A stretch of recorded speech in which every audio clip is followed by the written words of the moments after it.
Welcome back to Physics 371 online. Today we're going to begin our last chapter of the semester, which deals finally with phenomena that only happen when charges and currents are varying in time. Electrodynamics. We'll start off with a discussion of electromotive force. As I just said, electrostatics and magnetostatics, which is what we've been studying so far, only apply when charge densities and current densities are independent of time. And now let's look at the most general and most interesting case. First, let's think about how charges in a conductor are caused to move. There has to be some kind of driving force that's applied to get them to move. So let's define a quantity F, which is lowercase f, which is the charge per unit, the force per unit charge applied to the conductors, or to the charges in the conductor.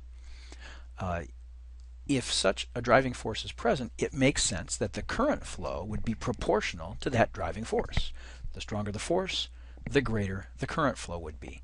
And the proportionality constant that we use, we give the Greek letter sigma to, and this is called the conductivity, right? Because if the driving force, this force per unit charge, causes a current flow, then the proportionality constant determines how readily the charges in a particular sample respond to this force and begin to flow. So sigma is the conductivity of the material. And again, there's a little bit of a redundancy in electrical units such that the reciprocal of sigma is called rho, and that's called the resistivity of the material. So usually you'll see in reference books tabulated values of conductivities or resistivities, but certainly not both, because you can easily just convert from one to the other by taking the reciprocal. You can figure out the correct units for sigma and rho by going back to the defining equations here. Now for an electromagnetic field, when we have both electric and magnetic fields present, the Lorentz Force Law tells us that there will be a force on a charge that has two contributions, one from the electric field, one from the magnetic field, so that this force per unit charge would simply divide through the Q and give us E plus V cross B. And you can check for yourself that for the normal kinds of electric field strengths that we have in the laboratory and typical magnetic fields and particle velocities, the first term, the electric field term, is dominant except at the very highest of particle velocities. And so as an approximation, we'll just say that this driving force comes from the electric field term alone, so that, going back to our proportionality relation, the current density then is approximately proportional just to the electric field strength. So sigma, again, represents this conductivity. And you might not recognize it as such, but this is really the microscopic version of Ohm's law. You are used to seeing it in a slightly different form, and we'll show where that comes from in just a few minutes. So the basic idea, using this as the starting point, is that when we have a particular kind of conductor geometry, Ohm's law can be expressed as a linear relationship between current and voltage. We'll use J to figure out the current, and then the electric field will be related to the voltage across the sample. And the reason Ohm's law is defined in terms of current and voltage is that those are the easiest quantities to measure in the laboratory. So let's do an example. A cylindrical conductor, a typical wire, with length L and cross-sectional area A has a potential difference V applied between its ends, across its ends. Find the current flowing through it in terms of these quantities here. So, what are we going to do? We first have to be able to calculate the current, and for the current we'll need to know something about the electric field, right? Because the current will be related to J, and J is related to the electric field. And one of the key insights in a problem like this is something about the direction and nature of the electric field inside the sample. And the key insight that's discussed in the textbook at some length is that the electric field inside such a sample must be uniform. It's got to be the same everywhere in space. How do we know that? Well, we go back to something that we learned back in Chapter 3. And that is that solutions to Laplace's equation, for the electric potential in a region of space are unique, and they're uniquely specified if the boundary conditions for the potential are specified on all the boundaries of the region. So this wire can be thought of as a region where the potential at each end is fixed. So let's just say, since we know the potential difference across them from one end to the other is V, let's say that the potential is 0 at the left end, and we'll call it V0 at the right end. We'll just give it that specific value because that indicates that it's a specific value of the potential and not just a variable. So this means that the boundary conditions on the two ends are satisfied, and Laplace's equation thus has a unique solution. And in this kind of case, we can guess the solution. By symmetry, the V only depends on Z. Going back to the shape of the cylinder, it's not going to depend on the radial dimension or on the perpendicular dimension to that, so it'll just depend on Z along the axis of the cylinder. Therefore, Laplace's equation in this kind of symmetry simplifies to just d squared v dz squared is equal to 0. It becomes essentially a one-dimensional problem because of the symmetry. And what that means is if the second derivative is equal to 0, that means the first derivative has to be a constant.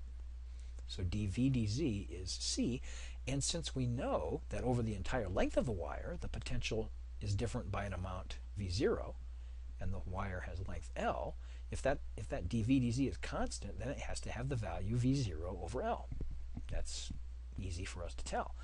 And the fact that the dv dz is a constant allows us then to basically show that v must be a linear function of z, which makes sense, right? If the first derivative is a constant, then it has to have this form. So plugging in what we've already determined, the electric potential as a function of z is v0 over L times z. At z equals 0, we're at the left end where the potential is 0, and on the right end, z is equal to capital L, and the potential is equal to v0. So it satisfies the boundary conditions and Laplace's equation. And what does this tell us about the electric field? Well, it tells us because electric field component is minus the derivative of the potential with respect to that variable. It tells us that the electric field inside must be a constant as well. Right? It has to be the same everywhere along the z direction, and we know by symmetry it's the same everywhere along the x and y directions. So the electric field inside is indeed uniform. So now this allows us to calculate the current quite easily once we realize the value that the electric field has. Well, in our sample, we have a charge density J, which we know is sigma E, and the current is the integral of J dot dA across the cross-sectional area of the wire. So plug in sigma E. Sigma is a constant, so it comes outside the integral. E and dA are parallel, so we get sigma E dA. And now E, we know, is uniform everywhere across that cross-section. So we'll just plug in V over L for E. And the reason I put V instead of V0 is the original problem statement said that there was a potential V across the wire. So we'll just say V over L. What's left then is the integral dA, which is simply the cross-sectional area A. So we've got the current is equal to sigma A over L times V. And we've accomplished what we wanted to. We found a linear relationship between the current and the voltage. And this form of the equation is written correctly in terms of what we actually do experimentally. The independent variable would be the voltage. We have a wire, and we connect a battery to it, and we set the voltage. And then as a result of that voltage, we measure a particular current flow, right? So I then becomes the dependent variable. However, you're used to seeing this equation in the slightly more familiar form that we get by solving for V. Right? V equals I times a cluster of quantities here that simply depend on what the sample is made out of, which is the sigma, the conductivity, and then the size and the shape of the sample, the L over A. So this allows us to define the resistance as this proportionality constant between potential and current. R, the resistance, is L over sigma A, and we could also write this if we want to write it in terms of the resistivity. Resistivity is 1 over the conductivity, and so R is equal to rho L over A. And this makes sense. The longer the wire gets, the greater resistance to the flow, and the smaller the cross-sectional area, the harder it is to force the charges through a little bit like squirting water through a more narrow hose or pipe. So one more thing then, having shown where we get Ohm's law from, we also will define this quantity called electromotive force, which was set up as a concept back in the 1800s to explain how it is that we cause electric currents to flow. And an EMF has the definition as the net force per unit charge supplied by whatever source there is that's driving the current integrated around the circuit loop. So here's the definition. Epsilon, which represents the electromotive force. It's not really a force, you can see. It's actually a force per unit charge times a length. Nevertheless, it has this form. We integrate around the circuit loop this F sub S, and the S simply means the source. So it's the force per unit charge given by the source, integrated around the loop.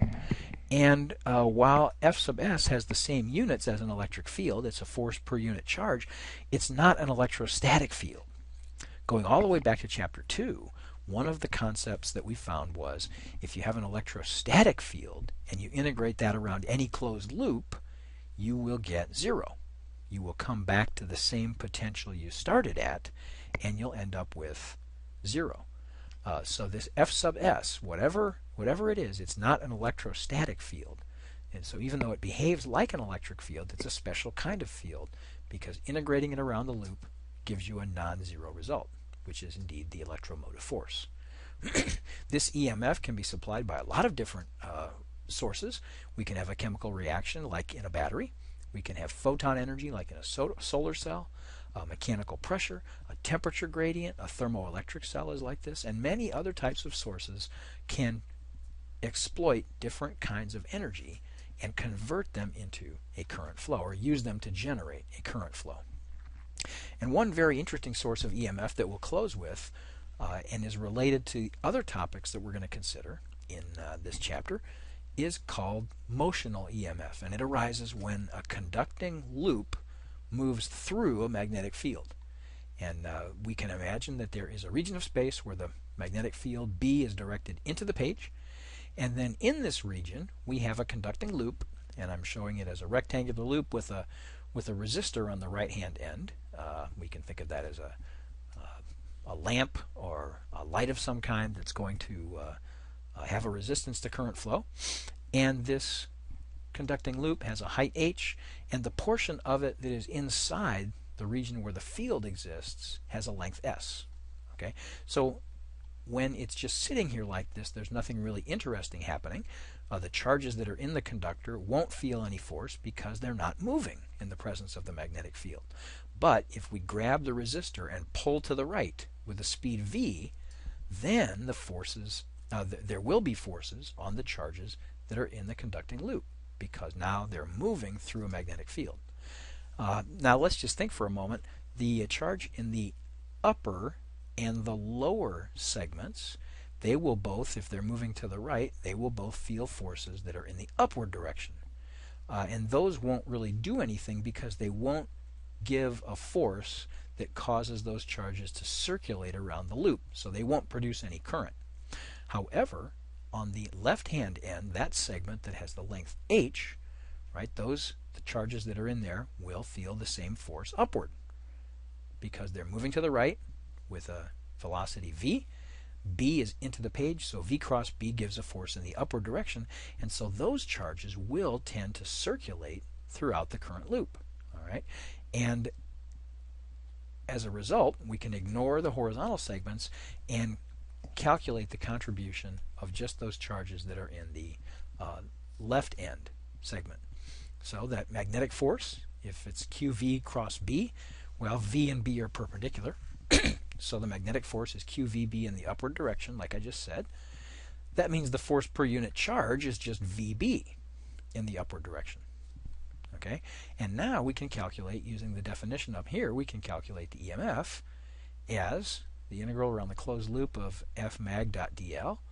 Well, VB integrated around the loop. The only place where there is such a magnetic force that causes a circulation of charge is in the left-hand end, And so this ends up with just VB times H. The force is a constant everywhere in that left segment, and it acts over a distance of H. So the EMF is VBH. And one of the interesting things that this EMF displays is that it's actually related to the magnetic flux through the loop. And actually, more properly, it's related to the change in the magnetic flux. Magnetic flux, just like electric flux, is the integral of, in this case, B dot dA across some surface. So we're integrating B dot dA through the loop, right? Through the loop, the surface that's caused by the region of the loop that is inside the magnetic field. That's what we're trying to determine. And so the flux, in this case B and the dA vector, point in the same direction. And then B dot dA becomes B times dA. The B is uniform everywhere. So it's B integral dA. And that area, going back to the picture one more time, that area is just H times S. It's only that area that has magnetic field lines penetrating it. So that is the area that we need in the equation for the flux. So it's BHS. And that doesn't look like the EMF yet, but let's take the derivative of it because, of course, the loop is moving, so the flux is changing. And the derivative d phi dt, well, that's time derivative of the product BHS. B and H are not changing, but S is, because as the loop moves to the right, S gets smaller and smaller. And it does so at a rate where ds dt is simply minus the velocity of the loop itself, right? S is that distance, the lateral distance of the loop that's inside the field. So if the loop is moving to the right, then v is the time rate of change of that length s. So now we have d phi dt is minus vbh, and by comparing that to the EMF that we found using the definition of EMF on the previous slide, we see the only difference is a minus sign. So by comparison, in this case of motional EMF, the EMF that's generated is minus the time rate of change of magnetic flux. And this equation we're going to see quite a bit more of in our next class as we consider Faraday's law. I'll see you in class.